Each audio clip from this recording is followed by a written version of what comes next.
Bonjour, voici le corrigé de l'exercice numéro 2 de la fiche étude du signe d'une fonction affine. Donc on aimerait résoudre l'inéquation 3x plus 2 facteur de moins 2x moins 1 inférieur ou égal à 0. C'est inférieur ou égal à 0, ça veut dire que l'expression va être négative. Donc lorsqu'on a un produit, on sait qu'on a une règle des signes. Donc on aimerait qu'un produit soit négatif. Donc à quel moment ça se produit? Eh bien si l'un des facteurs est négatif.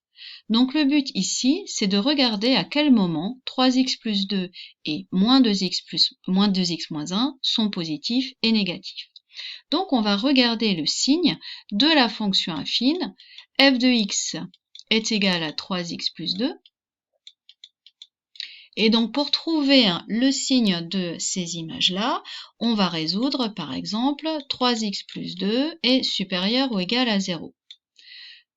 Je fais moins 2 de chaque côté. Donc, ça veut dire que 3x est supérieur ou égal à moins 2. Je divise par 3, donc x est supérieur ou égal à moins 2 tiers. La deuxième fonction, c'est le deuxième facteur du produit, à savoir donc g de x égale moins 2x moins 1. Et on aimerait aussi trouver le signe de ceci. Donc je vais résoudre moins 2x moins 1 supérieur ou égal à 0, c'est-à-dire moins 2x supérieur ou égal à 1, c'est-à-dire x inférieur ou égal à moins 1 demi. Pourquoi? Parce que je rappelle que ici on va diviser par moins 2, et quand on divise par un négatif, l'inégalité change de sens. Donc ça veut dire quoi? Ça veut dire que déjà on va placer donc deux valeurs importantes, ici à moins 2 tiers et ici moins 1 demi. Donc on sait que moins 2 tiers c'est à peu près moins 0,66 et moins 1 demi moins 0,5. Donc ça veut dire que moins 2 tiers est inférieur à moins 1 demi. Donc je les mets dans l'ordre croissant. Donc sur la ligne ici qui est la ligne des antécédents x, qui vont de moins l'infini jusqu'à plus l'infini. Ensuite, donc je vais regarder la première ligne de 3x plus 2. Donc je sais que si x est plus grand que moins 2 tiers, l'image donc 3x plus 2 va être positive. Donc supérieur c'est ici et donc ce sera positif. Je sais aussi qu'en moins 2 tiers, ça va valoir 0, et que quand c'est plus petit, ce sera donc négatif. Pour le deuxième, je sais ici que quand x sera plus petit que moins 1 demi, on va avoir notre expression qui va être positive. Donc moins 1 demi est là, donc si c'est plus petit, ça va être négatif. Non, positif, pardon.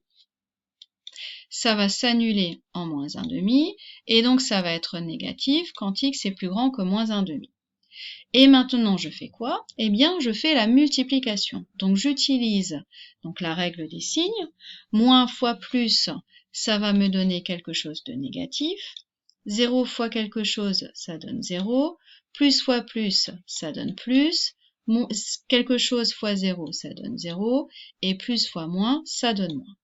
Donc, on s'aperçoit dans le tableau que l'expression va être négative, donc ici, et qu'elle va être négative ici.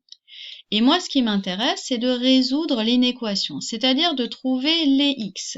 Et je rappelle que les x, c'est la première ligne de mon tableau. Donc les solutions, je les vois donc sur la première ligne de mon tableau, en disant que ce sont tous les nombres donc, qui vont de moins l'infini jusqu'à moins 2 tiers. Étant donné que c'est inférieur ou égal à 0, ça veut dire que moins 2 tiers dont la valeur vaut 0 est incluse. Et je fais l'union avec le deuxième intervalle à partir duquel c'est négatif, à savoir moins 1 demi, qui lui aussi sera inclus jusqu'à plus l'infini. Et voilà la solution de notre inéquation.